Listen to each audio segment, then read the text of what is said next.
Kan ku bagikan pada dunia cinta yang ku dapat selamanya, membuat hidupku penuh bahagia. Kasih sukacita yang ku terima kan ku bagikan pada dunia. Cinta yang ku dapat selamanya, membuat hidupku penuh bahagia. Ku kan bersuka nyanyi pujian selamanya, angkat suaraku kan memuji Dia. Ku kan bersuka nyanyi pujian selamanya, angkat suaraku kan memuji Dia.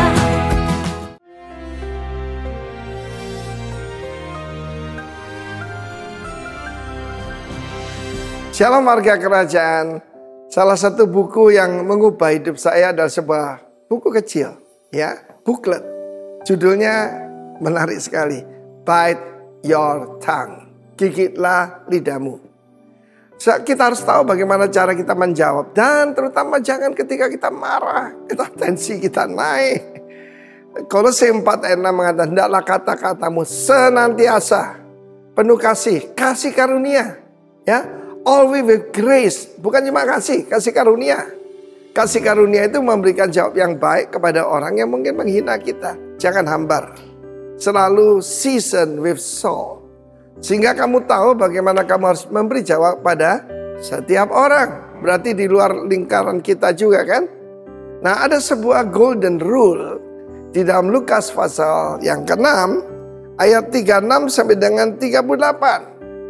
Ini adalah suatu kunci. Kita adalah kunci-kunci kerajaan sorga. Dan kalau saya punya kunci alatnya kecil, tapi ada gigi-giginya, ya. Kalau satu aja diangkat tidak bisa dibuka. Dalam Lukas pasal 6 ayat 36, hendaklah kamu selalu merciful, penuh murah hati, sama seperti Bapakmu adalah murah hati. Kita lihat perumpamaan daripada seorang raja yang menghakimi seorang yang koruptor itu. Ya, 10.000 talenta, saudara. Dia ampuni, dia bebaskan sama sekali. Jadi ayat 37 supaya sama, ini golden rule ini, 4 ini tidak boleh tidak ada. Yang pertama, jangan menghakimi. Kita tidak patut jadi hakim. Hakim itu adalah Tuhan. Hakim adalah sang raja. Ya, jangan main hakim sendiri. Saya sering dengar itu. Ya, mengatakan siapa salah, siapa benar. Who are we? Siapa kita ini? Kalau kita menghakimi, pasti kamu pun akan dihakimi. Yang kedua, jangan lupa nih, jangan menghukum, condemn. Wah, ini bukan cuma mengatakan benar salah, tapi mengambil hukum dengan tangan sendiri. Kamu pun tidak akan dihukum. Ampunilah dan kamu akan diampuni. Saudaraku, forgive and you will be forgiven. Itu nomor 3. Ada nomor 4. Give, berilah dan kamu akan diberi. Satu takaran yang baik, yang dipadatkan, yang digoncang, yang tumpah keluar curahkan ke dalam peribaanmu. Ukuran yang pakai untuk mengukur akan diukurkan kepadamu. Siapa kita berhak mengukur orang lain? Seorang murid tidak bisa memberikan angka pada murid yang lain. Hanya guru yang berhak, ya. Guru adalah Tuhan. Dan kita lihat, jangan lupa 4 ini. Yang pertama, kunci segala sesuatu, hendaklah engkau murah hati. Sama seperti Bapakmu di sorga. 4 kunci. Yang pertama, ya, 4 gigi dari kunci ini. Yang pertama, jangan menghakimi. Kamu akan dihakimi. Jangan menghukum. Kamu akan dihukum. Yang ketiga dan keempat, forgive. You shall be forgiven. Siapa daripada kita tidak butuh pengampunan? Dan yang terakhir, give shall be given unto you. Apa itu ribaan? Kita lihat dalam kehidupan daripada orang-orang pada zaman itu. Ya, kalau tangan kita cuma seberapa sih bisa menampung. Tapi zaman dulu kan orang pakai jubah gitu. Kalau jubah itu diangkat jadi kantongan, saudaraku. Dan itu yang digambarkan. Kalau kita mau ukurannya macam-macam, ya. Bisa cuma dari kontainer, bisa juga kontainer itu wadah, ya. Wadahnya makin besar tergantung seberapa besar kita ngampuni orang lain. Kapasitas kita untuk menerima itu ditentukan dari kapasitas kita untuk memberi. Dengan kita memberi, makin memperbesar kapasitas untuk menerima. The golden rule.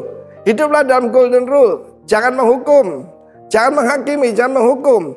Ampuni dan berilah. Dalam hidup saya cuma mempertahankan my heart, sweet spirit before the Lord. Orang menghina saya, mengata-ngatain saya, itu bukan tugasku. God is the judge. Amen. Haleluya. Tuhan, dia berkata, revenge is mine.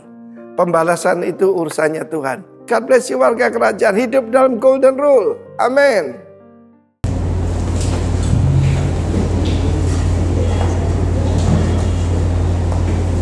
Shalom semua jemaat Tuhan. Yuk kita semua bangkit berdiri. Semuanya siap untuk menyembah Tuhan pagi hari ini? Amin. Mari kita berdoa sebelum kita mulai ibadah kita. Kami bersyukur buat pagi hari ini Tuhan. Biar nama-Mu saja yang ditinggikan dan permuliakan Tuhan. Dan kasih-Mu Tuhan, kuasa dan kebenaran-Mu Tuhan mengalir atas setiap kami. Dalam nama Yesus kami berdoa. Amin.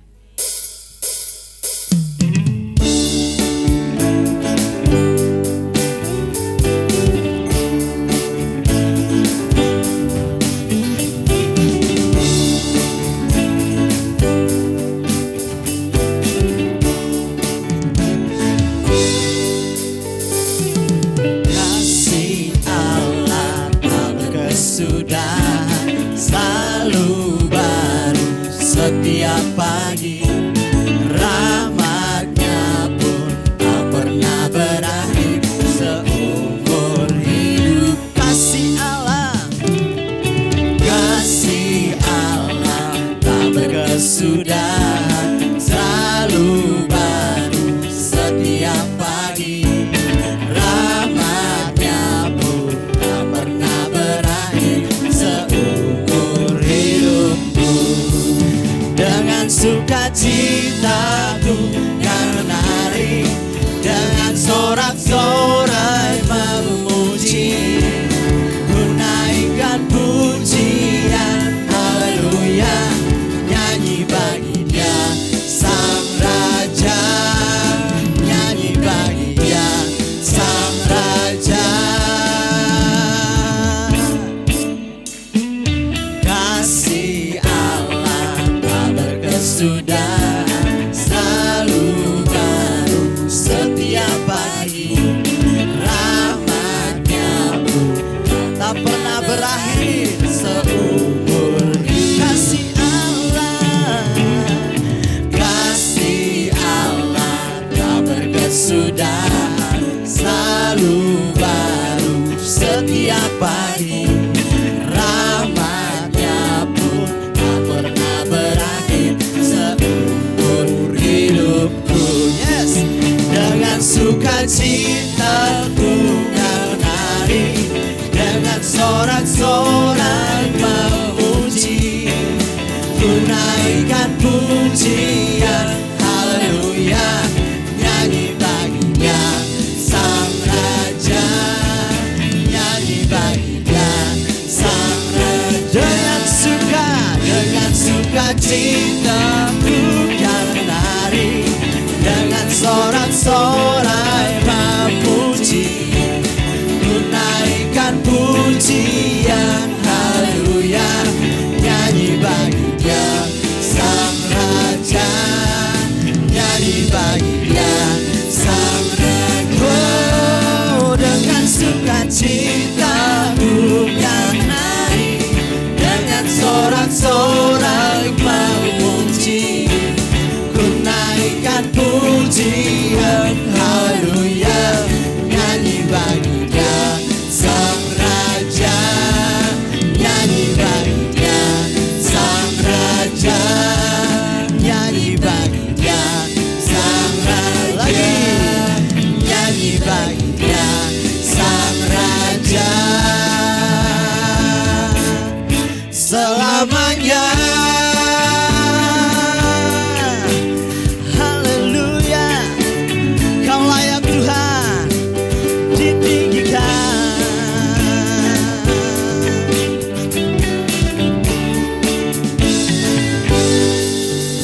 Tepuk tangan bagi Allah, Raja di atas segala raja, sumber kekuatan bagi kita semua. Haleluya.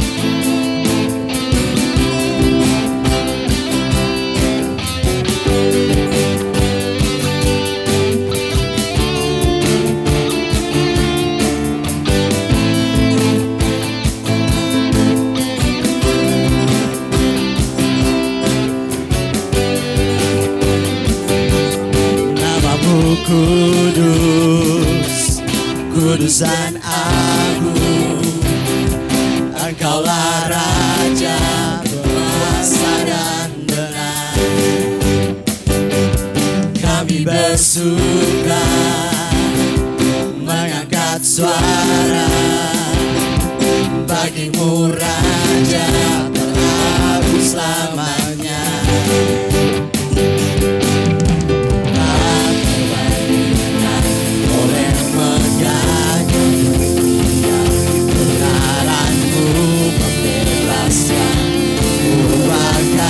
Segalanya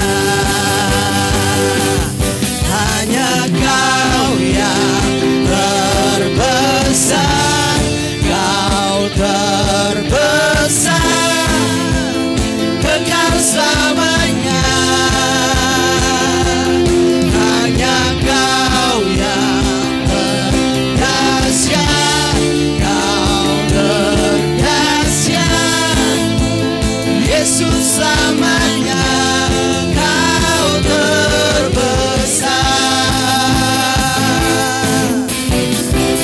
Besar dari masalah kami Tuhan. Haleluya. Namamu kudus, kudus dan agung, Engkaulah Raja berkuasa dan benar.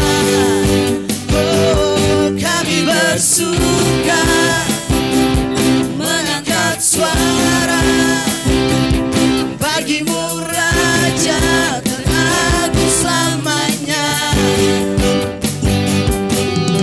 Tak terbandingkan oleh megahnya dunia, kebenaran-Mu membebaskan, ubahkan segalanya.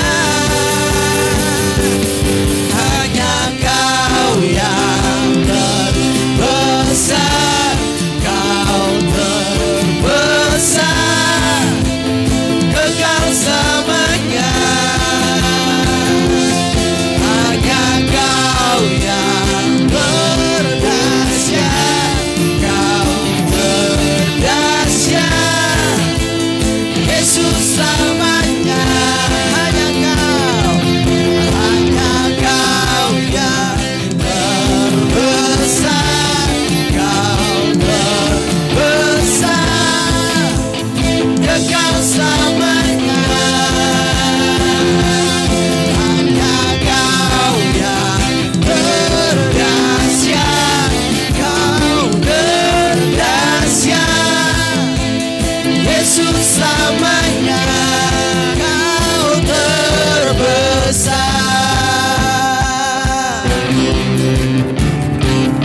Kami mau bersorak-sorai buat keagungan-Mu Tuhan atas hidup kami. Kita mau bersorak sama-sama ya. Sama-sama. Oh, oh, oh,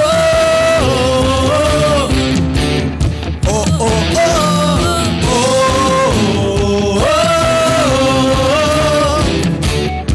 Lagi ya.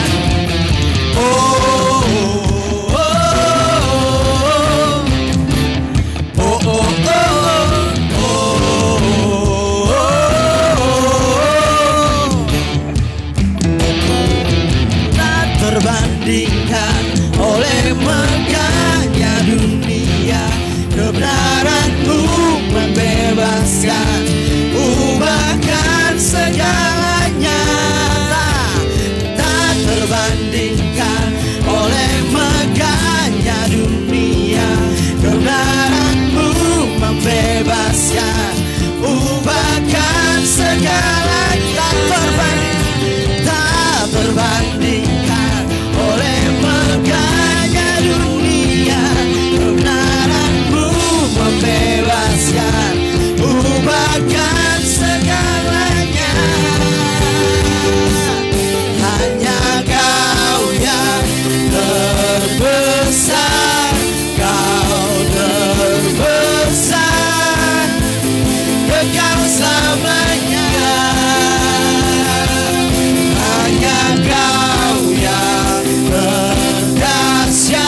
sejuta rindu untuk selalu bersamamu Yesusku.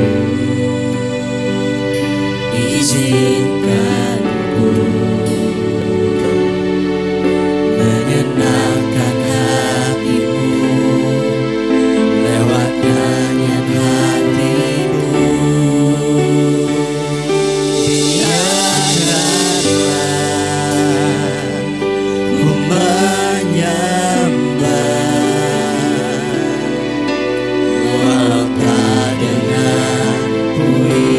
Yang indah, biarkanlah ku menyembah, memberikan hati ini ku berserah dengan penuh kasih sayang. Biarkan Tuhan aku menyembah.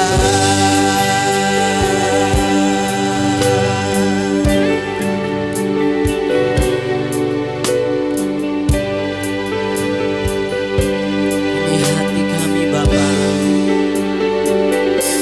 Engkau tahu di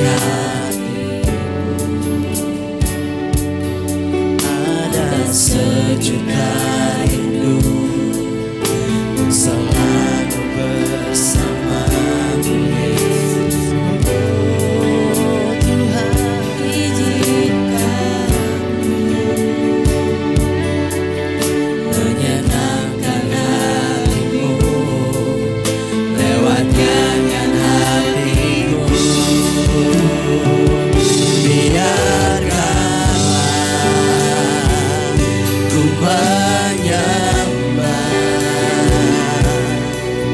Walau tak dengan puisi yang indah, yes Tuhan, biarkanlah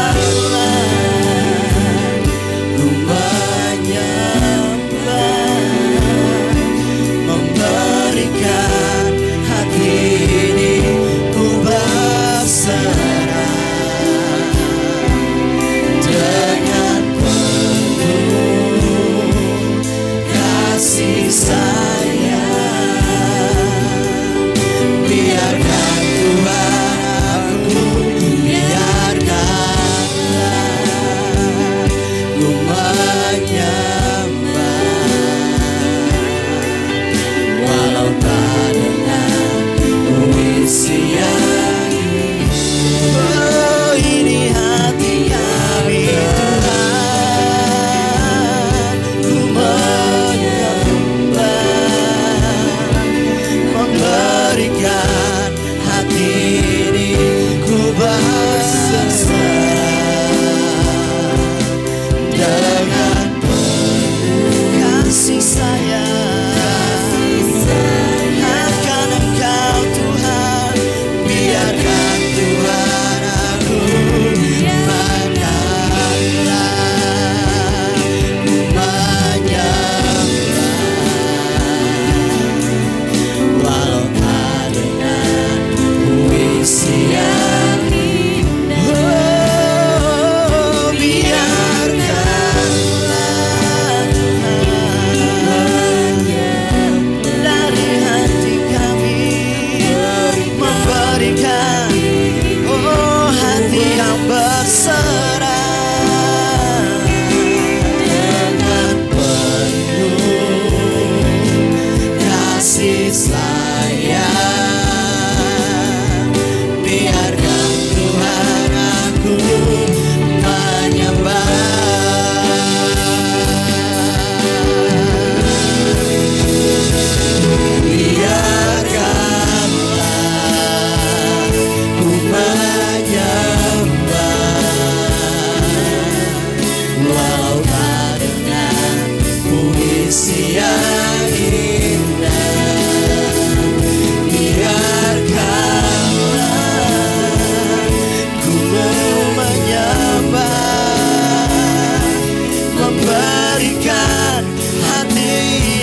semesta yang menciptakan kami serupa dengan gambar-Mu, Yesus Tuhan.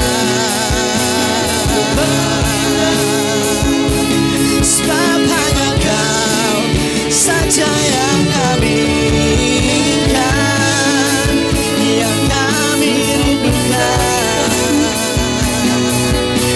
Di dalam-Mu kami temukan segala yang terbaik, segala yang termulia.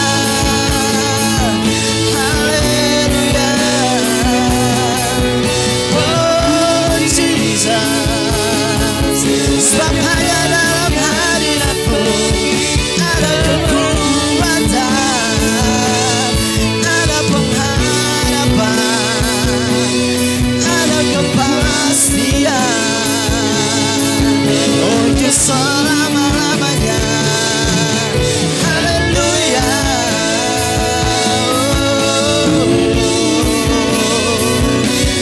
Dimuliakanlah nama-Mu, diagungkan nama-Mu lewat hidup kami ya Tuhan.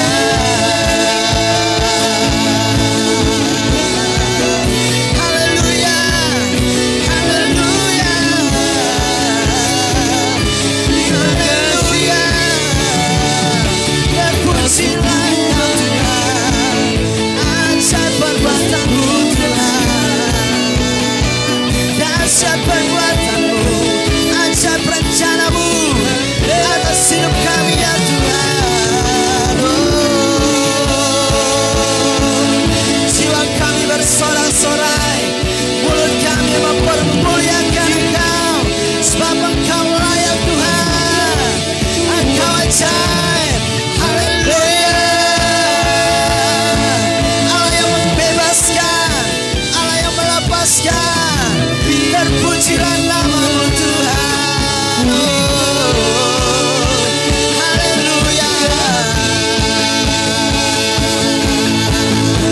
Mari bersorak-sorai bagi Allah kita, muliakan Dia. Haleluya, haleluya. Engkau hebat, Engkau perkasa, gunung batu bertahan, Allah yang tak tergoyahkan. Haleluya. Yes Tuhan, we glorify. Haleluya.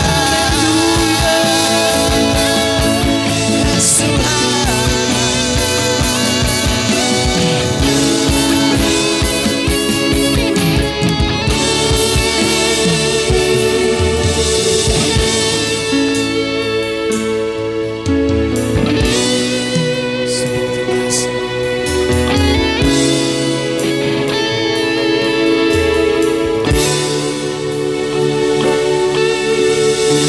Isi hati-Mu Bapa.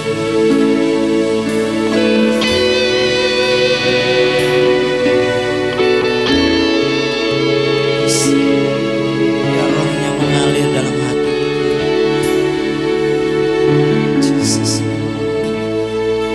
Biar Roh Kudus mengalir atas setiap kita pagi hari ini. Sebab Dia Allah yang hidup.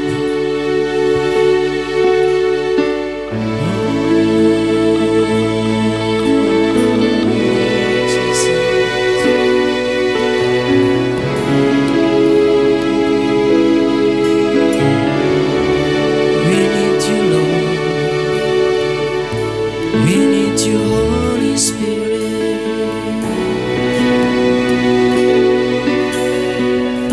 Kami harus akan hadirat-Mu Bapa. Sebab hanya Engkau Tuhan.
Tuhan, terima kasih buat hari ini. Hari ini adalah anugerah yang terbesar yang Kau berikan kepada kami, yaitu hidup kami, Tuhan. Dan kami tahu dan kami sadar dalam kehidupan kami bahwa bukan hanya memenuhi keinginan daging kami, tetapi ada tujuan Tuhan di dalam hidup kami. Dan hari ini Tuhan, kami mau belajar terus tentang apa yang menjadi pemulihan-pemulihan yang harus terjadi dalam hidup kami. Sebab hidup kami yang dipulihkan adalah hidup yang membawa berkat bagi orang lain. Dan nama Tuhan dipermuliakan. Kami siapkan hati kami Tuhan, pikiran kami. Biarlah Tuhan yang mengurapi hamba yang menyampaikan firman ini. Biar firman ini bukan hanya dari hikmat manusia, tapi memang benar-benar dari pikiran Allah yang akan dicurahkan. Dan bagi yang jemaat yang mendengarkan Tuhan, kami menyiapkan hati kami. Biarlah firman ini jatuh, tertanam dan tumbuh dalam kehidupan kami. Sehingga kehidupan kami berbuah dan nama Tuhan dipermuliakan. Dalam nama Tuhan Yesus kami siap menyambut firman-Mu. Amin.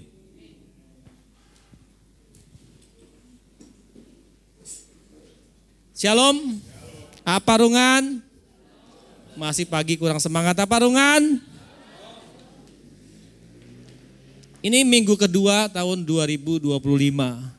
Dan sudah banyak yang datang seperti yang saya tanyakan pada awal minggu pertama tahun 2025.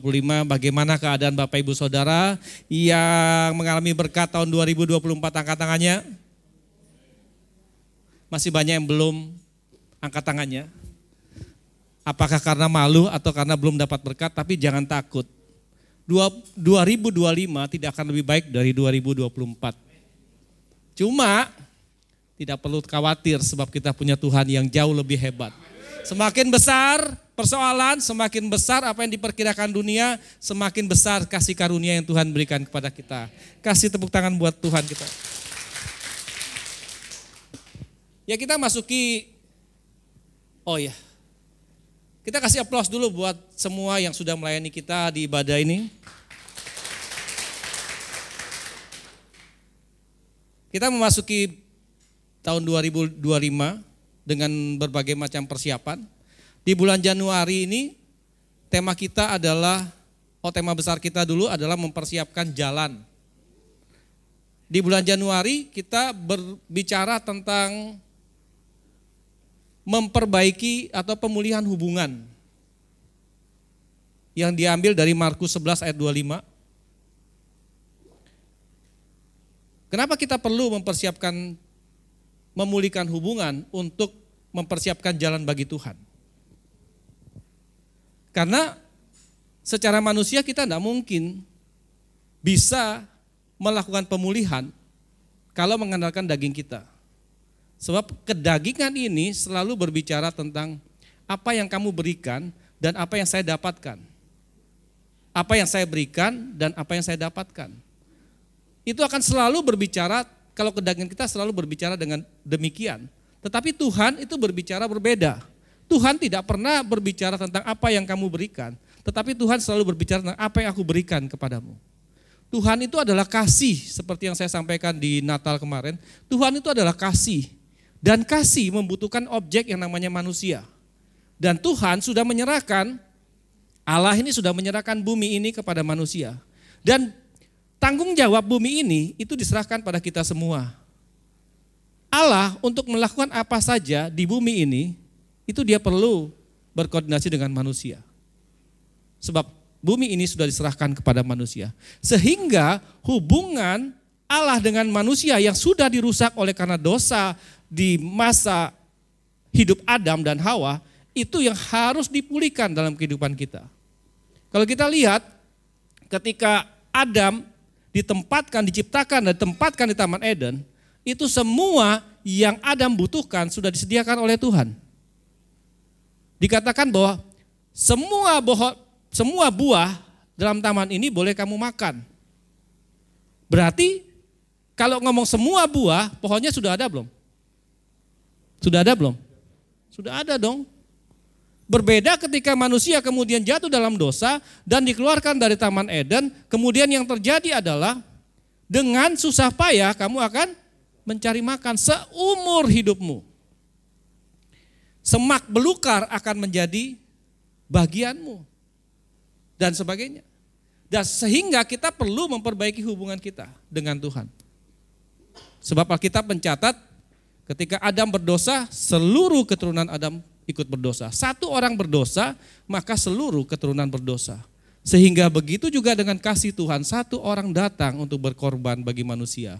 Seluruh umat manusia diselamatkan. Tetapi tidak cukup hanya dengan diselamatkan.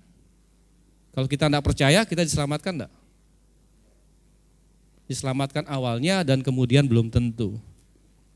Oke, kita masuk pada poin, apa sih yang harus dipulihkan dalam kehidupan ini? Yang harus dipulihkan dalam kehidupan kita adalah hubungan kita dengan Tuhan dan hubungan kita dengan sesama.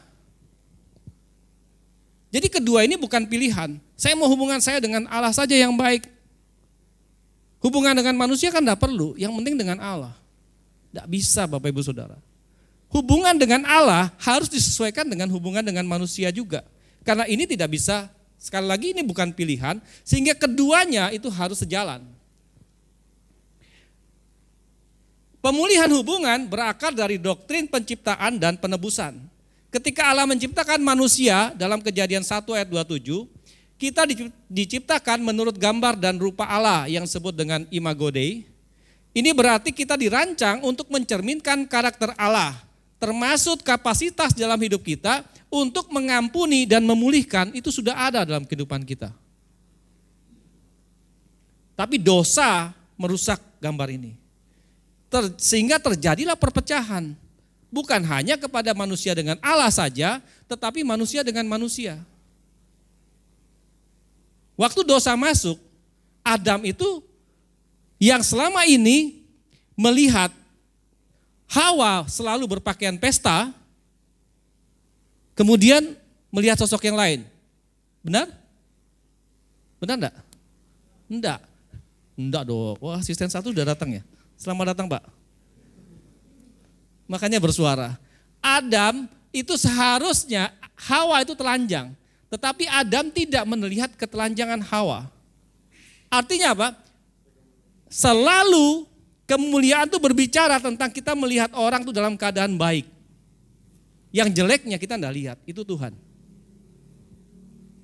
Ketika Adam jatuh dalam dosa, mulai melihat ketelanjangan. Mulai malu. Dan yang paling parah adalah ketika kemudian Allah datang kepada manusia untuk memulihkan hubungannya, untuk membangun hubungan. Apa yang terjadi? Manusia saling apa? Saling menghakimi. Nah ini yang perlu untuk kita perdamaikan. Tegang ya. Kasih samping kiri kanan. Jangan menghakimi ya.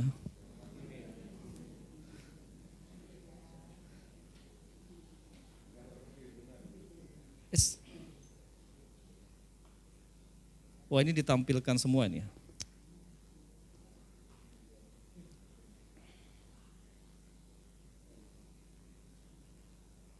Kolose 1 ayat 19 sampai 20 menegaskan bahwa melalui Kristus Allah mendamaikan segala sesuatu baik di sorga maupun di bumi. Kita baca sama-sama ada ini ya. 1, 2, 3. Kolose 1 ayat 19-20. Allah sendiri yang menghendaki supaya segala sesuatu terdapat pada diri Allah, terdapat juga dengan lengkap pada diri anaknya, dan melalui anaknya itu pula Allah memutuskan untuk membuat segala sesuatu berbaik kembali dengan Dia. Baik segala sesuatu yang di bumi maupun yang di sorga. Allah melakukan itu melalui kematian anaknya di kayu salib.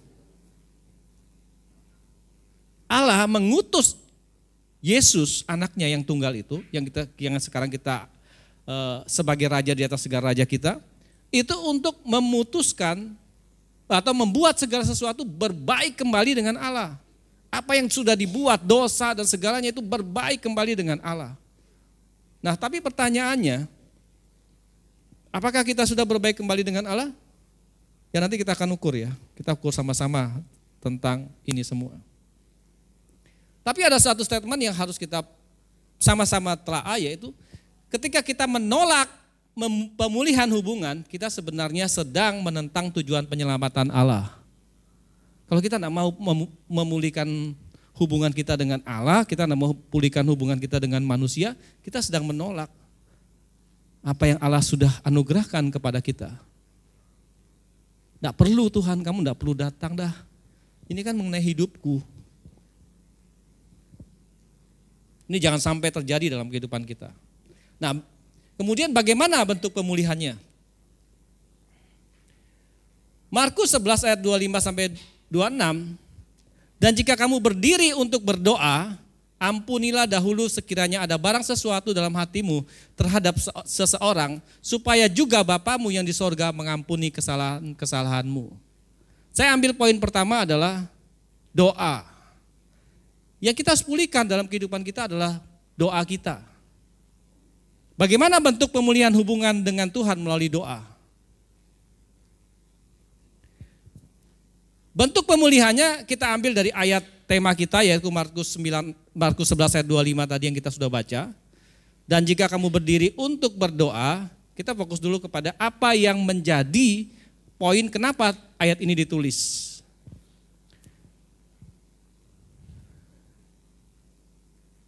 Markus 11 ayat 25 diawali dengan Tuhan Yesus yang sedang lapar.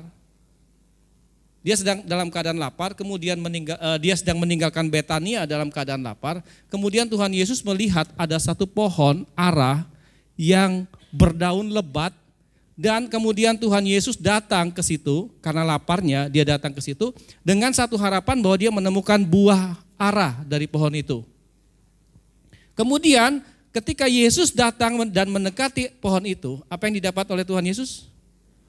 Pohon ara itu tidak menghasilkan buah sama sekali, hanya berdaun lebat.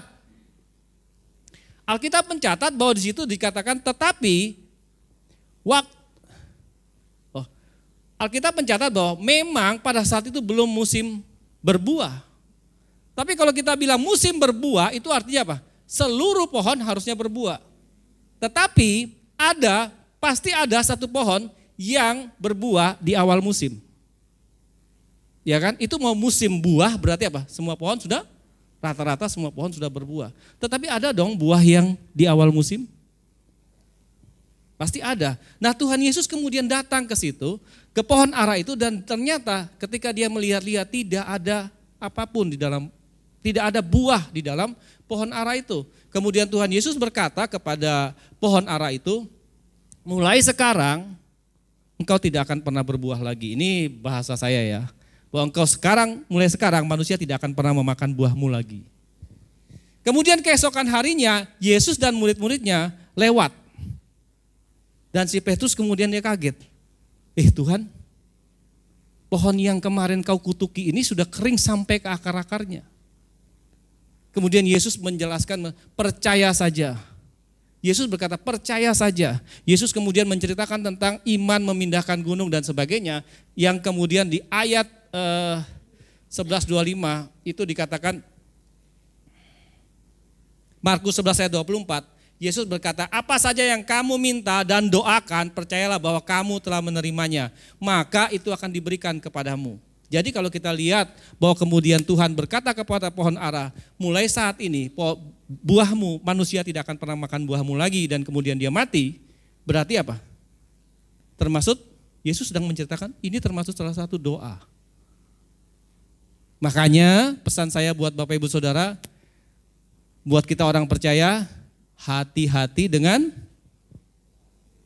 ucapan kita.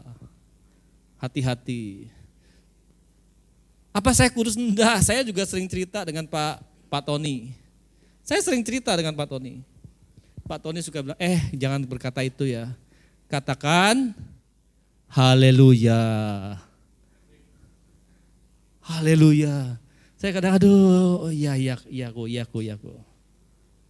Nggak apa-apa, kita manusia memang sering terjadi seperti itu. Tapi apa? Jangan hidup di dalam kata-kata yang tidak penting.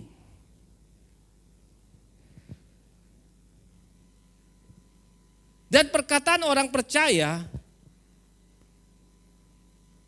itu besar kuasanya. Ingat 3 hal untuk orang percaya itu apa? Lupa sudah ya? Lupa ya, Natal. Orang percaya itu apa? Saya kasih ingat lagi, 1, orang yang mengakui dan menghormati keberadaan Tuhan. Jadi kalau kita bilang kita percaya, kita sadar bahwa Tuhan itu ada, Tuhan itu selalu melihat apapun yang kita perbuat.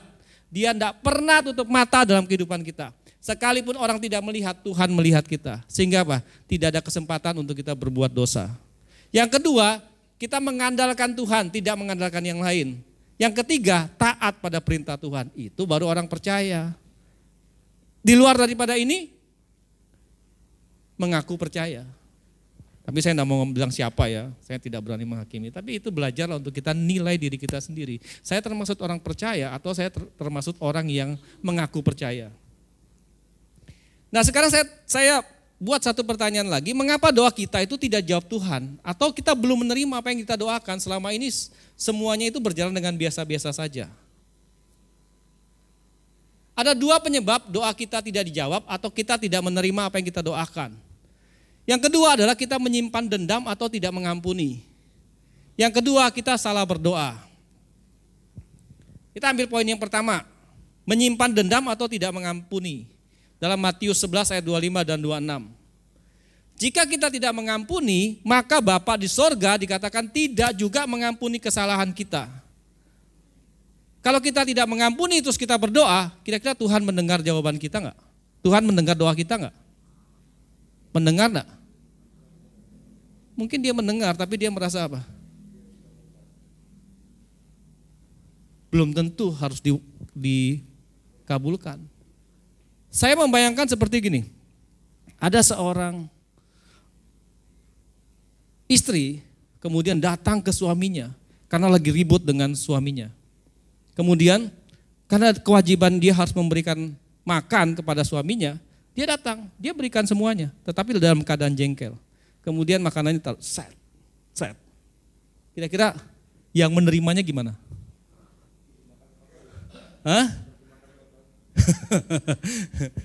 Itu yang kita berikan sama Tuhan. Karena apa? Kita berikan dengan kejengkelan.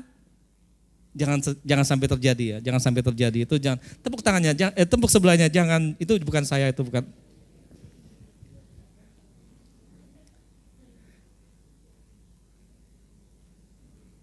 Jadi kita perlu belajar bahwa apa? Jangan menyimpan dendam. Tuhan bilang kita perlu mengampuni. Sebab waktu kita mengampuni, kita datang kepada Tuhan dengan kekudusan hati kita. Ini tidak berhubungan dengan orang lain mengampuni kita atau orang jahat kita apa tidak ya. Karena itu lain ceritanya. Tetapi apapun yang orang lain lakukan untuk kita, itu yang menentukan hidup kita, hati kita adalah kita sendiri. Bukan orang lain. Nanti akan saya jelaskan lagi ke yang berikutnya. Yang kedua adalah kita salah berdoa. Sebab yang kita minta semuanya adalah untuk memuaskan keinginan kedagingan kita. Yakobus 4 ayat 2. Dan kita sadar bahwa keinginan daging adalah perseteruan dengan Allah. Karena ia tidak takluk pada hukum Allah. Jadi kalau kita bawa kepada Tuhan, kita berdoa kepada Tuhan, oh saya berdoa Pak, setiap hari Pak, sehari 3 kali, 4 kali, enggak masalah, bagus. Tapi kalau doanya kita ngomong sama Tuhan, Tuhan berkati usahaku, berkati Tuhan aku berkati rumahku, tolong jaga ternakku, tolong jaga pekerjaanku, tolong ini dan semua itu. Kita menganggap dia Tuhan apa dia pelayan kita sih? Sebenarnya? Coba jawab. Itu pernah saya lakukan Bapak Ibu Saudara. Jadi saya kadang-kadang mikir, aduh, saya ini anggap dia Tuhan atau saya anggap dia, mohon maaf saya loh ya, saya menganggap dia Tuhan atau saya menganggap dia pelayan saya. Saya lebih menganggap dia sebagai pelayan saya yang harus saya lakukan. Tuhan kamu lakukan ini ya, Tuhan lakukan ini ya, Tuhan lakukan ini ya. Dan semuanya untuk memenuhi kebutuhan saya. Padahal Alkitab mencatat apa? Carilah dahulu kerajaan sorga dan kebenarannya, maka semuanya akan ditambahkan kepadamu. Ditambahkan berarti apa? Sudah diberikan dan dikasih lagi. Tapi kita ini kan kebalikannya, kita suka kejar sesuatu yang akan datang sendiri. Kita akan kejar yang namanya kekayaan, kita akan kejar namanya kesuksesan tanpa kita melakukan apa yang menjadi kehendak Tuhan dalam hidup kita. Kita tidak mau tahu tentang kerajaannya dan kita tidak mau tahu tentang kebenarannya. Yang kita mau adalah kita melakukan semuanya hidup kita ini untuk memuaskan kedagingan kita dan kita merasa bahwa Tuhan kamu perlu lakukan sesuatu dalam hidup saya. Dan kita sudah merasa berjasa bahwa apa? Semua saya sudah lakukan Tuhan. Itu yang sering terjadi. Saya mengingini sesuatu tapi saya tidak memperolehnya. Lalu saya iri hati. Saya tidak mencapai tujuan saya, kemudian saya bertengkar. Uniknya saya berdoa sama Tuhan, Tuhan bela saya orang itu, Tuhan tolong hukum dia. Itu yang sering dulu saya lakukan. Bapak Ibu Saudara enggak kan? Enggak lah ya. Hah? Oh ya baik-baik saja. Puji Tuhan, haleluya. Nah kemudian Tuhan Yesus, dia datang, dia itu mengajarkan kepada kita bagaimana cara kita berdoa dengan benar.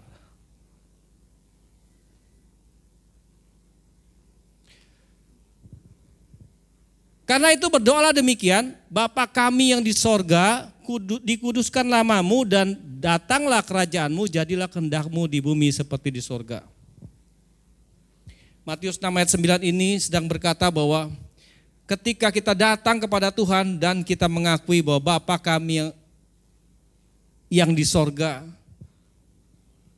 kita dikuduskanlah namamu, kita sedang mengagungkan Tuhan.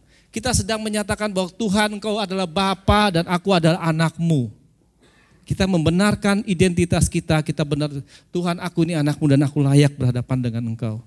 Tapi kalau kita sebagai anak, kita juga melakukan apa yang Bapa kehendaki. Kita sedang bilang, Tuhan Yesus ngajarin gini, kita sadar akan identitas kita, kedekatan kita, pengakuan kita dan penyembahan kita kepada Tuhan sebagai orang percaya. Kemudian di ayat 10, datanglah kerajaanmu, jadilah kehendakmu di bumi seperti di sorga. Itu adalah bentuk untuk kita meminta kemampuan daripada Allah yang menopang untuk kita dapat melakukan kehendak Allah dalam kerajaan Allah. Doa Bapa kami itu mengajarkan tentang apa yang menjadi cara kita berdoa dan apa yang menjadi tujuan dari doa itu. Kemudian, berikan kepada kami makanan kami yang secukupnya. Kalau kita berdoa dalam hati kita berdoa berkat yang berkelimpahan apa secukupnya? Hah? Abang yang jawab berkelimpahan. Doa ini mengandung makna bahwa itu adalah permohonan kita atas pemenuhan kebutuhan dasar kita di dalam Tuhan. Baik secara jasmani, yaitu apa? Makanan jasmani kita. Kalau kita kekurangan makan, kita tidak punya tenaga. Kalau kita kelebihan makan, kita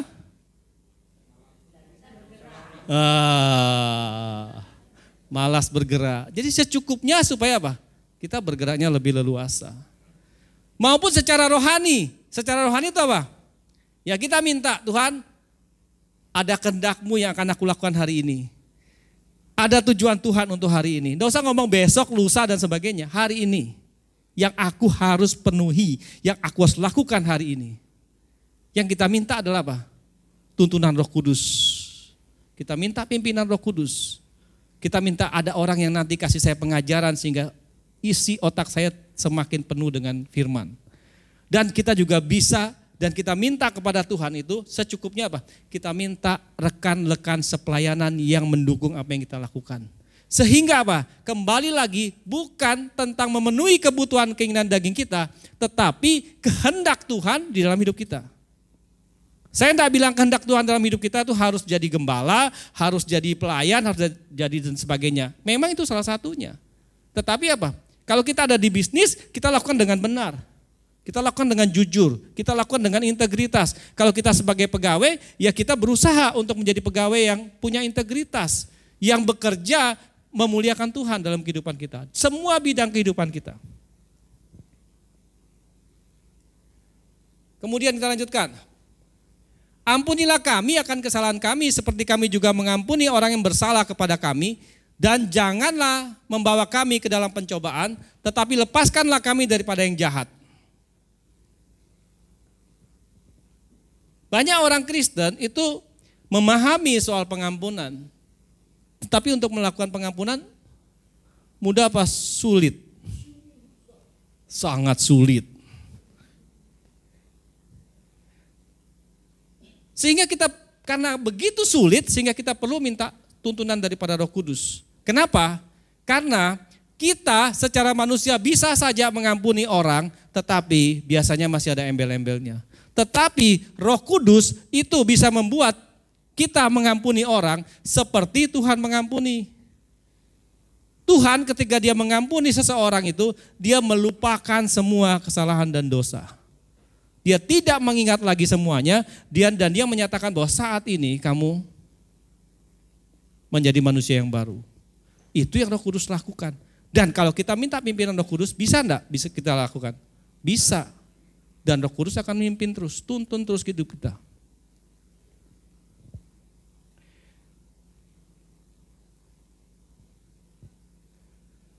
Dosa, dendam, amarah, iri hati, kepahitan akan membawa kita ke dalam pencobaan. Jadi ini semua yang membawa itu adalah kita sendiri. Sehingga di dalam doa ini dikatakan apa? Janganlah membawa kami ke dalam pencobaan. Artinya apa? Ada Roh Kudus yang kemudian mengingatkan kita di dalam kehidupan kita ini bahwa apa? Jangan marah ya. Jangan dendam ya. Jangan iri hati ya. Jangan kepahitan ya. Karena itu membuka pintu celah masuknya iblis.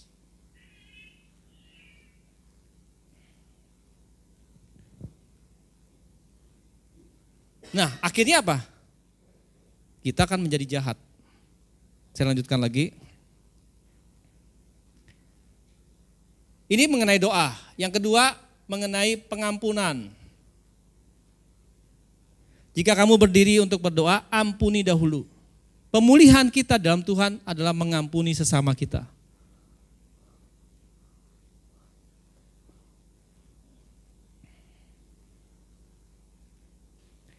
Pemulihan apa dalam pengampunan? Mengapa kita harus mengampuni?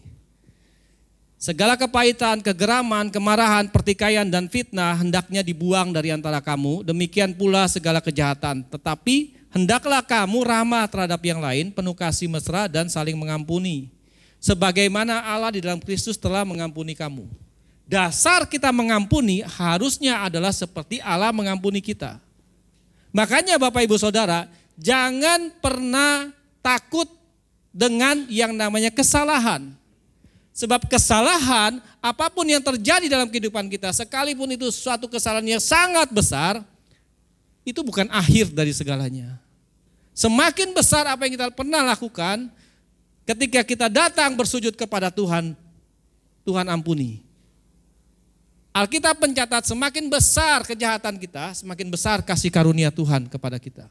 Sehingga kita dapat merasakan bahwa kita yang punya dosa besar saja, kita yang punya kesalahan besar saja, Tuhan pulihkan. Tapi jangan sengaja buat kesalahan besar. Supaya kita bisa rasakan bagaimana sih Tuhan mengampuni saya. Ada yang tidak pernah buat kesalahan? Puji Tuhan kalau semuanya sudah. Berarti sudah pernah mengalami kasih Tuhan kan? Pengampunan yang kita terima dari Allah itu menjadi dasar dan model pengampunan yang harus kita berikan kepada orang lain. Jadi bukan standar kita, standar Allah. Kalau kita lihat bagaimana cara pengampunannya. Kita harus belajar dari Matius 8 ayat 21 ayat 18 ini. Kemudian datanglah Petrus dan berkata kepada Yesus, Tuhan, sampai berapa kali aku harus mengampuni saudaraku jika ia berbuat dosa terhadap aku? Sampai 7 kali? Kira-kira pertanyaan saya gini loh. 7 kali ini Petrus ambil dari mana ya? Pernah berpikir enggak? Kok tiba-tiba Petrus bisa bilang 7 kali? Ada yang bisa kasih jawaban? Hah? 7 hari. Bukan Bapak Ibu Saudara. Semua ada tercatat di dalam Alkitab. Lukas 17 ayat 3-4, Yesus berkata sama murid-muridnya, jagalah dirimu, jikalau saudaramu berbuat dosa, tegurlah dia, dan jikalau ia menyesal, ampunilah dia. Bahkan jikalau ia berbuat dosa terhadap engkau 7 kali sehari dan 7 kali ia kembali kepadamu dan berkata, aku menyesal, engkau harus mengampuni dia. Jadi kita enggak bisa bilang, aduh kamu nih sudah 4 kali, sudah 5 kali. Yang sama terus dibuat. Belum 7 kali. Dan kita harus mengampuni. Cuma yang kita perlu adalah harus ada dalam diri kita itu suatu penyesalan. Ada banyak orang itu tidak pernah rasa menyesal. Adam ketika dia jatuh dalam dosa, dia menyesal enggak melakukan itu? Kalau Adam menyesal, selesai, kita berdosa. Tapi apa yang Adam melakukan? Dia menyalahkan, dia menghakimi. Ini loh perempuan yang kamu tempatkan di sampingku yang membuat aku jatuh. Bukan hanya menyalahkan perempuan, tapi menyalahkan Tuhan.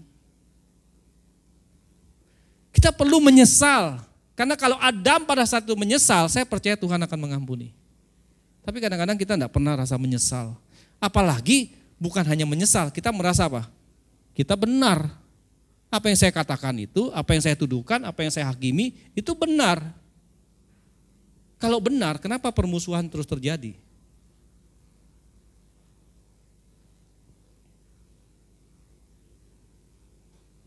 Dan Tuhan berkata di sini, jaga dirimu. Dia tidak bilang jaga orang lain yang membuat kamu emosi.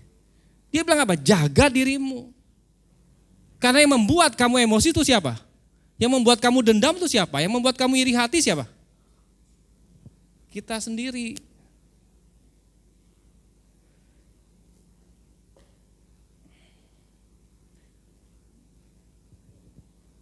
Dan kita akan belajar bagaimana pengampunan daripada Tuhan. Lukas 17 ayat 3 dan 4,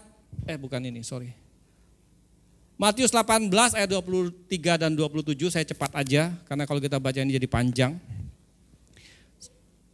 Dalam satu kerajaan sorga, perumpamaan tentang pengampunan ini, Yesus menjelaskan bahwa sebab dalam kerajaan sorga itu ada seorang raja dan seorang hambanya, hamba loh ya, berarti hamba ini orang itu adalah orang yang orang milik daripada raja. Kemudian dia berhutang kepada raja sebesar 10.000 talenta. Dan kemudian orang ini tidak mampu membayar hutangnya dan kemudian raja menyatakan bahwa konsekuensi dari tidak bisa membayar hutangnya, bukan raja mengatakan, hukum mengatakan bahwa kalau dia tidak mampu membayar hutangnya sebesar 10.000 talenta ini, maka dia harus masuk penjara dan anak-anaknya dan segala miliknya itu dijual. Jadi hati-hati dengan segala sesuatu yang kita buat, bukan saja kita yang menanggung akibatnya, tetapi anak-anak kita, istri kita dan sebagainya itu pun bisa menanggung akibatnya. Kemudian diperhadapkanlah orang ini, hamba ini kepada Tuhan, kepada sang raja, dan kemudian dia mengatakan bahwa dia dikatakan di sini menyembah raja itu, sujud dan menyembah raja itu, dan kemudian meminta belas kasihan. Sabar dahulu, segala hutangku akan kulunaskan. Karena melihat dia menyembah dan sepertinya menyesal, kemudian tergeraklah hati raja itu dan kemudian membebaskan, menghapuskan utang-utangnya. Dan kemudian yang terjadi berikutnya setelah terjadi pelunasan hutang ini, dia keluar. Setelah dia keluar, tidak lama dari pengampunan yang dia terima, dia bertemu dengan orang yang berhutang kepadanya. Orang itu tidak berhutang banyak, orang itu hanya berhutang, dikatakan Alkitab di sini, bukan dong, kan yang tadi 10.000. Hutangnya dia hanya 100 dinar. Kalau kita bilang 1 dinar, 1 talenta itu 6.000 dinar. Berarti hutangnya dia yang dihapuskan berapa? Kali 10.000, berarti 60 juta. Tetapi ketika dia bertemu dengan orang yang berhutang sama dia 100 dinar, apa yang terjadi? Ia kemudian menangkap orang itu dan mencekik kawannya itu dan katanya bayar hutangmu. Maka sujudlah kawannya itu dan memohon kepadanya seperti yang memohon kepada.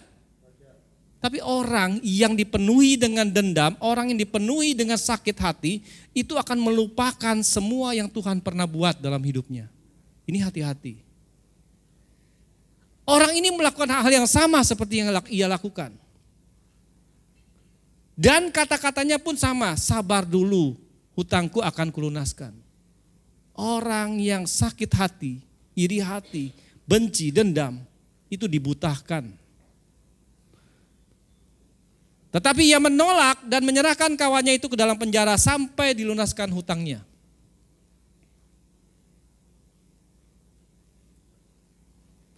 Melihat itu kawan-kawannya yang lain sangat sedih lalu menyampaikan segala yang terjadi kepada tuan mereka.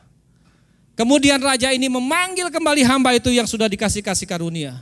Dan kemudian raja ini berkata kepada hamba ini, bukankah engkau harus mengasihi kawanmu seperti aku telah mengasihi engkau? Maka marahlah tuannya itu dan menyerahkannya kepada algojo sampai ia melunaskan seluruh hutangnya. Ini yang akan terjadi kalau kita yang sudah diampuni Tuhan, tapi kita tidak memiliki belas kasihan dan kita datang kepada Tuhan dengan hati yang penuh dengan dendam, iri hati dan sebagainya.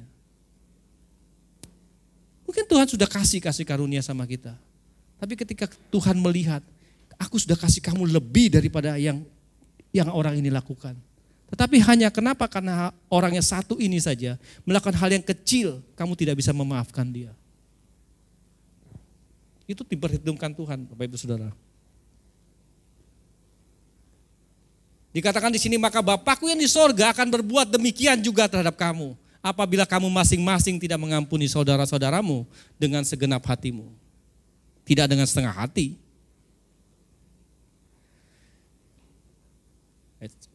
Ketika kita tidak mengampuni, ada 3 hal yang akan terjadi dalam kehidupan kita. Yang pertama, kita akan menjadi jahat. Hati-hati. Kita akan menjadi jahat. Bagaimana prosesnya? Ketika kita tidak bisa mengampuni, dapat dipastikan kita akan benci orang itu. Ketika kita membenci orang tersebut, yang ada dalam pikiran kita apa? Asumsi. Pikiran negatif mulai ada dalam pikiran kita. Tidak akan apapun yang dia katakan tidak akan pernah benar. Apapun yang dia perbuat sekalipun itu benar, akan dibelokkan jadi salah. Diakhiri dengan apa? Pembunuhan karakter. Yang Alkitab mencatat itu lebih kejam daripada pembunuhan yang sesungguhnya. Waktu kita membunuh karakter orang yang kita benci, itu dengan apa? Dengan gosip, fitnah, kita jelekkan dan sebagainya. Dan kita tidak punya rasa bersalah untuk itu. Itu hati-hati. Kita semakin jahat, tetapi kita dalam merasa baik. Harus dipulihkan. Makanya kita perlu mengampuni. Saat kita dikuasai oleh kebencian yang berujung kepada kepahitan, maka metabolisme tubuh kita akan terganggu. Akan keluar hormon-hormon yang tidak menguntungkan dalam kehidupan kita, dalam tubuh kita. Sehingga ada banyak orang, mungkin yang layani kesembuhan. Kayak Cilinda mungkin pernah enggak doa orang yang sakit kanker karena kepahitan? Alkitab, kalau kita lihat searching di internet tuh banyak orang yang ketika sakit kanker karena dia punya kepahitan. Setelah dicabut kepahitannya, dia melepaskan dengan itu, kankernya hilang. Itu termasuk, hati-hati loh. Sekarang saya tanya sih, yang membuat kita kepahitan, saya janji tadi menjelaskan, yang membuat kita kepahitan, kejengkelan dalam kehidupan kita itu siapa? Orang lain atau kita? Diri kita sendiri. Saya kasih contoh, Pak Erwin maju tolong. Jangan lihat yang lain, Pak Erwin cuma satu di sini kan. Pak Erwin ini tengil, main badminton kan? Main badminton sama saya ini ya. Oh, enggak mau kalah katanya. Terus semes saya di sini terus nih Pak. Semes saya di sini tepat. Nah, ya kisah nyata berarti ya. Oh iya. Sekarang saya tanya, waktu dia semes kepala saya di sini. Terus, dia semes saya di sini kan. Yang sebenarnya dia sengaja apa tidak sengaja? Gak tahu kan? Oh sengaja ya, tahu sengaja. Setuju ya, sengaja. Dia sengaja kan? Tepat kena di sini. Kalau saya buat ketawa-ketawa bisa nggak? Tapi kalau saya buat jengkel bisa nggak? Bisa kan? Sudah selesai bermain badmintonnya udah selesai. Pulang nih sampai rumah. Ketemu lagi dia di gereja. Yang saya ingat ini di sini nih. Saya ingat di sini nih. Padahal sudah selesai enggak mainnya? Sudah ya? Sudah selesai ya? Saya masih ingat di sini. Saya gini. Ini orang kurang ajar ini ya. Ini kenapa selalu di sini sih? Kenapa enggak di sini kan? Kenapa di sini? Nah, sengaja berarti apa? Sengaja kan, ini cuma main-mainan loh, ini cuma akhirnya apa? Berkembang terus. Nah, langsung bela diri dia kan. Terima kasih. Kita yang menyimpan itu semua. Saya kasih contoh. Kenapa kita tidak bisa mengampuni pasangan kita?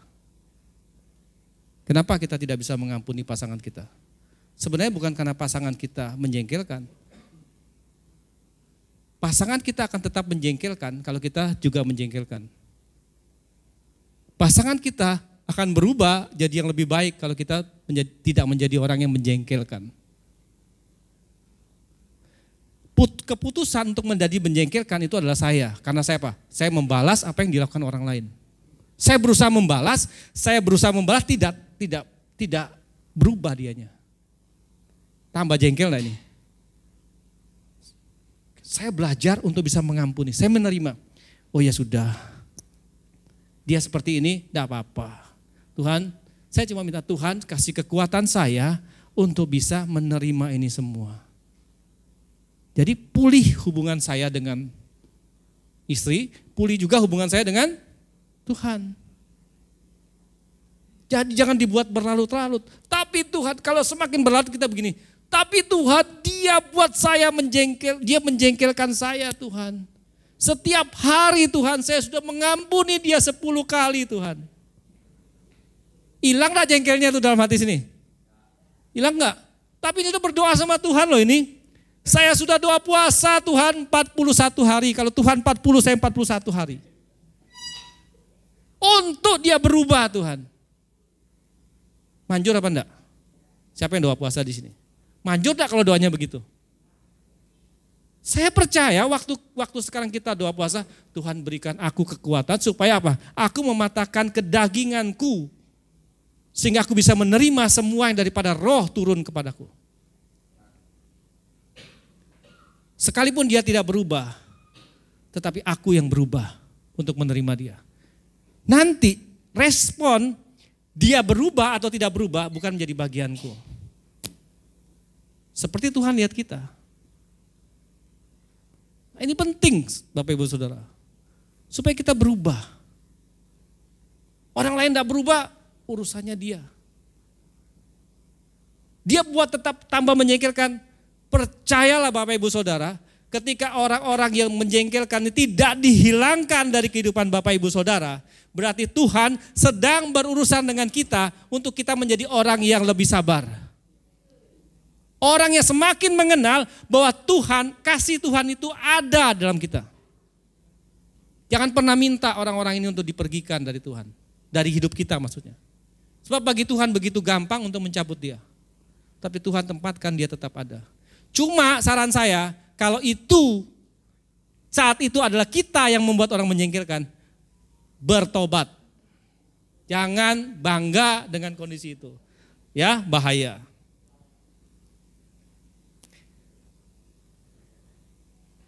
Saya ulangi lagi, saya jadi lupa ini mau kemana. Kalau kita tidak mengampuni ada 3 yang kita terjadi dalam kehidupan kita. Dalam kehidupan kita loh ya, kita ada ngomong orang lain. Yang pertama kita akan menjadi jahat. Yang kedua kita akan dikuasai kepahitan. Dan kepahitan itu akan merongrong kesehatan kita. Yang ketiga, Tuhan tidak akan mengampuni orang yang tidak mengampuni orang lain. Sebab pada saat kamu tidak mengampuni orang lain, pada saat saya tidak mengampuni orang lain, hubungan saya dengan Tuhan terputus. Saya akan berjalan dengan kemampuan saya. Apakah bisa menjadi diberkati? Bisa, karena apa? Ada sesuatu yang berjalan sesuai dengan hukum. Orang yang bekerja keras pasti akan menikmati hasil yang banyak. Itu berjalan dengan hukum, tetapi tidak ada Tuhan di dalamnya. Nah yang saya mau, saya berjalan dengan Tuhan dong. Di akhir sharing firman Tuhan saya minggu ini, saya ingatkan lagi 2 hal yang harus kita pulihkan dalam hidup kita. Untuk mempersiapkan jalan bagi Tuhan. Jadi tidak berbicara tentang saya dan apa yang saya dapati, berkat apa yang saya harapkan. Tetapi berbicara tentang saya sedang mempersiapkan jalan bagi Tuhan di dalam hidup, melalui hidup saya. Sehingga orang lain menikmati Tuhan. Yang pertama adalah kita membangun hubungan kita dengan Allah. Dengan membangun hidup kita dengan mempersembahkan yang berkenan Persembahan kita yang berkenan itu apa? Uang kita yang banyak? Kemarin kita sempat pergi ke Empang untuk menyelesaikan satu memperbaiki hubungan dengan kita ada bermasalah dengan satu gereja dan kita pergi ke sana untuk menyelesaikan semuanya. Tetapi kita tidak mencari siapa yang salah, tetapi kita mencari apa yang salah dan apa yang harus diperbaiki. Sebenarnya ini adalah dalam tanda kutip musuh lama, musuh karena kan sering bukan kita benci dengan mereka tapi sering bersinggungan. Nah, ketika kita datang ke sana, kita datang kemudian bertemu dengan orangnya, dalam bayangan ini sudah pikirannya pasti dia akan marah-marah dan sebagainya kan. Ternyata tidak. Orang itu datang, pada saat kita datang kita diterima dan kita kasih dia curhat untuk menceritakan semuanya. Dan kita tarik untuk dia masuk dalam FKGK, dia cuma ngomong satu hal. Saya melihat, dulu bayangan saya tentang FKGK itu bela-membela. Tetapi apa yang mereka lihat di Natal FKGK kemarin, gembala-gembalanya itu akrab dan tidak dibuat-buat. Dan dia senang dengan itu semua dan dia dengan rela hati, dia mau kembali masuk ke FKGK. Bukan kembali sih, dia langsung mau untuk masuk bergabung dalam FKGK. Puji Tuhan. Kadang-kadang bayangan kita ini melebihi ekspektasi kita. Nanti kalau kita ketemu sana dia pasti marah-marah. Jangan sampai kursi itu jatuh ke kepala saya dan sebagainya. Enggak lah. Ada Tuhan.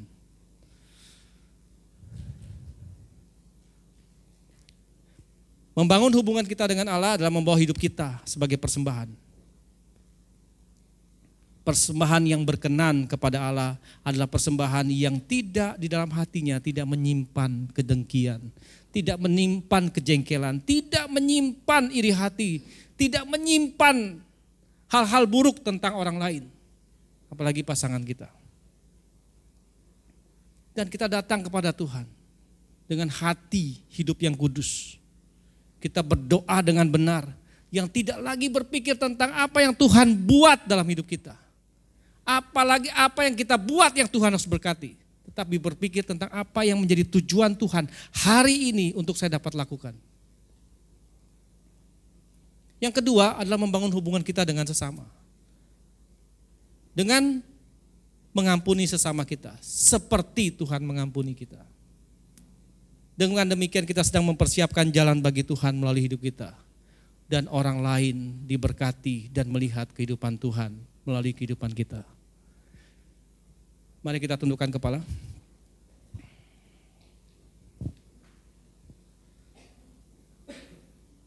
Tuhan, aku berdoa untuk jemaat GBI Rock Sumbawa Tuhan. Biarlah kasih daripada Tuhan, anugerah daripada Tuhan memulihkan kami. Ampuni segala kesalahan kami Tuhan. Roh Kudus yang ada dalam kehidupan kami bekerja aktif dalam kehidupan kami, mengingatkan kami bila ada sesuatu yang hari ini sampai hari ini aku tidak dapat mengampuni Tuhan. Aku tidak mau kedaginganku begitu kuat dalam hidupku sehingga kehendak Tuhan tidak terjadi dalam hidupku. Dan aku mau membawa hidupku Tuhan. Untuk biar apa yang terjadi dalam hidupku adalah apa yang menjadi kehendak-Mu. Dan aku menyerahkan hidupku ke dalam tangan-Mu.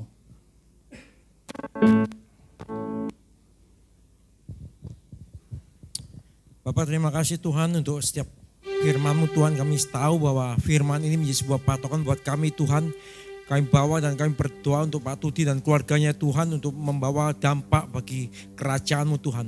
Dan kami bersyukur untuk setiap penebusan-Mu Tuhan. Karena penebusan membawa kami untuk kami dapat mengalami sebuah kerajaan-Mu Tuhan. Kamilah duta-duta kerajaan yang akan membawa kerajaan-Mu Tuhan. Untuk ada di bumi ini. Karena itu kami tahu bahwa ada hukum dalam sebuah kerajaan Tuhan, yaitu sebuah hukum firman-Mu Tuhan. Karena kami tahu Tuhan, waktu Kau telah menebus kami Tuhan, maka di dalam Kristus tidak ada penghukuman bagi mereka yang di dalam Kristus. Tapi kami tahu waktu kami di dalam Kristus ada sebuah tatanan ilahi dalam hidup kami Tuhan, yaitu sebuah firman yang benar-benar terjadi buat hidup kami Tuhan. Dan kami tahu inilah waktu yang telah Tuhan tentukan Tuhan. Kalau 2025 mengalami prediksi daripada dunia ini mengalami resesi dan sebagainya, tapi kami tahu inilah waktu yang Tuhan sedang membedakan kami Tuhan. Seperti firman berkata bahwa aku akan kembali mengadakan sebuah perbedaan antara orang yang beribadah dan tidak beribadah, antara orang yang percaya dan tidak percaya. Tapi kami tahu perbedaan terjadi waktu kami menyerahkan hidup kami dengan firman-Mu Tuhan. Dan firman Tuhan berkata Tuhan, siapa yang dapat naik ke gunung Tuhan, yaitu mereka yang bersih tangannya dan suci hatinya. Dan kami tahu Tuhan, orang yang suci hatinya itu bebas dari setiap ganjalan, bebas dari setiap konflik batin Tuhan. Dan kami Tuhan, sekarang Tuhan, mampukan kami kalau di dalam hati kami ada setiap ganjalan. Mampukan kami kalau kami masih menaruh sebuah ketidaksukaan, kebencian dan sebagainya. Tapi kasih-Mu Tuhan memenuhi kami Tuhan. Waktu kasih-Mu memenuhi kami dapat melihat orang sebagaimana Tuhan melihat orang itu. Waktu kasih Tuhan memenuhi kami, maka kami akan benar-benar dimampukan untuk dapat mengampuni setiap orang yang mungkin tidak mengenakan hati kami, yang mungkin membuat kami ganjalan. Karena itu kemampuan Tuhan bekerja atas setiap orang-orang di tempat ini. Kemampuan Tuhan bekerja dari kuasa pekerjaan Roh Kudus dan firman, memampukan kami untuk kami mengampuni setiap orang yang telah bersalah kepada kami. Dan sadarkan kami untuk kami hanya dipengaruhi oleh firman-Mu. Kami tidak dipengaruhi oleh yang lain. Dan kami menutup setiap celah yang bisa musuh lakukan. Karena waktu kami menaruh sesuatu dendam, waktu kami menaruh sesuatu untuk kami membenci orang lain, di sanalah kuasa musuh bekerja. Tapi kami telah menutupnya waktu kami mengampuni Tuhan, sehingga tidak akan ada kuasa musuh yang bekerja. Sehingga kuasa Tuhan yang bekerja atas kami. Dan waktu kuasa Tuhan atas kami, kerajaan-Mu akan termanifest dalam hidup kami. Karena itu kami tahu Tuhan, inilah juga waktu di mana gereja ini akan mengalami hal-hal yang dahsyat. Gereja ini mengalami hal-hal supernatural. Kami nyatakan dari kuasa firman-Mu, dari kuasa pekerjaan Roh Kudus dan firman, maka gereja ini kami tahu Tuhan akan segera Tuhan untuk terrealisasi Tuhan, pembangunan rumah ibadah yang permanen terjadi. Sehingga lewat gereja ini Tuhan akan melahirkan generasi-generasi ilahi, generasi yang hidup hanya dari firman-Mu, di generasi yang tidak hidup dari perkataan dunia. Tapi generasi ini akan generasi yang menyenangkan hati Tuhan terjadi buat gereja tempat ini. Karena inilah isi hati dan kehendak Tuhan, maka benar-benar pendanaan, perizinan dan segala sesuatunya akan keluar dengan segera. Sehingga benar-benar nama Tuhan dimuliakan. Dan lewat gereja ini maka ada sebuah atmosfer ilahi yang tercipta untuk Sumbawa benar-benar mengalami kebaikan Tuhan, mengalami hal-hal yang dahsyat. Dan kami tahu Tuhan, waktu kami tahu bahwa gereja ini akan dipengaruhi atmosfer ilahi dan Sumbawa dipenuhi dengan atmosfer Tuhan, maka perekonomian, perdagangan, perikanan, kelautan, semua tambang-tambang ini akan menghasilkan sebuah kelimpahan. Inilah menjadi porsi dan bagian kami. Karena kehidupan dari orang-orang tempat ini menarik turun datangnya untuk janji-janji Tuhan digenapi untuk Pulau Sumbawa. Sumbawa adalah pulau yang telah ditebus Tuhan, sehingga penebusan Tuhan berlaku untuk Pulau Sumbawa. Sehingga kami tahu Sumbawa yang aman, Sumbawa yang sejahtera, Sumbawa yang penuh shalom terjadi buat kota Sumbawa. Di dalam nama Yesus, dan dengan hati yang mengasihi Tuhan, kami menabur persembahan umum dan diakonia dengan hati yang mengasihi Tuhan. Di dalam nama Yesus, amin. Shalom warga kerajaan, kembali lagi di Rock News minggu ini. Ibadah Raya Minggu 19 Januari 2025 akan dilaksanakan di Aula Quick Chicken Zubento. Ibadah akan dimulai jam 8 pagi. Kita akan diberkati oleh hambanya Pendeta Abraham Anselmus Ang. Sumbawa berdoa dilaksanakan setiap hari Rabu jam 6 sore di tempat Ibu Linda, Jalan Kerangka Baja. Kami mengundang Bapak Ibu Saudara sekalian untuk ikut bergabung bersama ke dalam keluarga kerajaan Allah. Mengenai waktu dan tepat, silakan menghubungi GKK yang tertera. Bagi yang belum bergabung, mari ikut bergabung. Kita akan mendapat kesatuan hati, tumbuh bersama dan menangkan jiwa. Doa puasa dilaksanakan setiap hari Sabtu jam 6 pagi di tempat Ibu Linda, Jalan Kerangka Baja. Ibadah Roki dilaksanakan setiap hari Minggu jam 11 WITA di Aula Tunas Daud. Pengumuman tambahan, akan diadakan Camp Pria Battle pada hari Rabu sampai dengan Kamis 21 hingga 23 Januari 2025 jam 8 pagi bertempat di Aula Quick Chicken Resto Sumbawa Besar. Acara ini memiliki kuota yang terbatas. Bagi Pria Battle, silahkan untuk daftar dengan biaya pendaftaran 100.000 per orang melalui kontak person yang tersedia atau bisa langsung menghubungi ke sekretariat. Bagi Bapak Ibu Saudara sekalian yang ingin memberikan persembahan melalui transfer, silakan melakukan transfer melalui nomor rekening berikut. Jangan lupa untuk like, comment, dan subscribe YouTube channel kami, Rock Sumbawa, dan ikuti kami di sosial media Facebook dan Instagram @rocksumbawa. Demikian Rock News untuk minggu ini. Selamat hari Minggu, Tuhan Yesus memberkati. Iya, Shalom Bapak Ibu, Saudara-saudara yang dikasihi dalam nama Tuhan Yesus Kristus. Sebagai tambahan sedikit, dan sebelumnya kita sambut berdiri di tempat ini ada jemaat yang baru pertama hadir Pak ya, Bapak Gerson Dami. Selamat datang dan selamat beribadah bersama jemaat Tuhan di GB Rock Sumbawa. Tuhan Yesus memberkati. Dan sekali lagi untuk mengingatkan kembali Pria Betel. Pria Betel ini akan dilaksanakan pada tanggal 21 sampai 23. Buat Bapak Ibu buat Bapak-Bapak, tidak hanya Bapak-Bapak ya, yang belum menikah juga bisa mengikuti kegiatan ini. Dan tadi sudah ada kontak personnya, langsung ke saya sendiri juga bisa, atau langsung ke sekretariat kita di Jalan Cendrawasih. Dan kalau tempatnya ini nanti akan menyusul. Kebetulan kemarin komunikasi dengan yang punya tempat ini, jadi mungkin ada perubahan sedikit. Kalau masalah tempat nanti akan menyusul pengumumannya. Itu saja. Sekali lagi, yang berminat silakan menghubungi saya langsung atau ke sekretariat kita Jalan Cendrawasih. Terima kasih, Tuhan Yesus memberkati. Saya kembalikan ke Bapak Ustaz. Mari kita bangkit berdiri dan bersyukur buat ibadah kita pagi hari.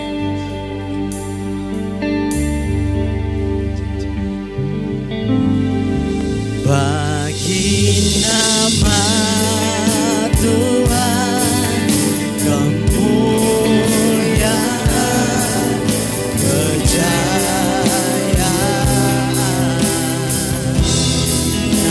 namamu berkuasa,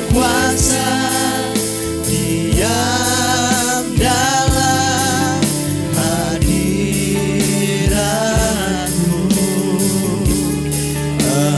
Engkau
Kekasih-kekasih Tuhan, angkatlah kedua tanganmu dan terimalah berkat daripada Bapa, Putra, dan Roh Kudus di dalam nama Tuhan Yesus.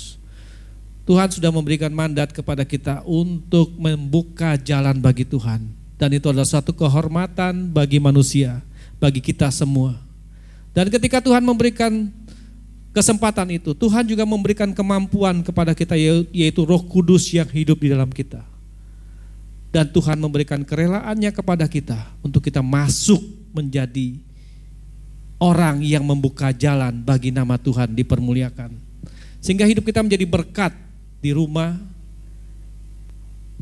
di pendidikan, pekerjaan, usaha, dimanapun kita berada. Dan nama Tuhan dipermuliakan. Dan bagi Bapak Ibu Saudara yang percaya sudah menerimanya, katakan, Tuhan Yesus memberkati kita dalam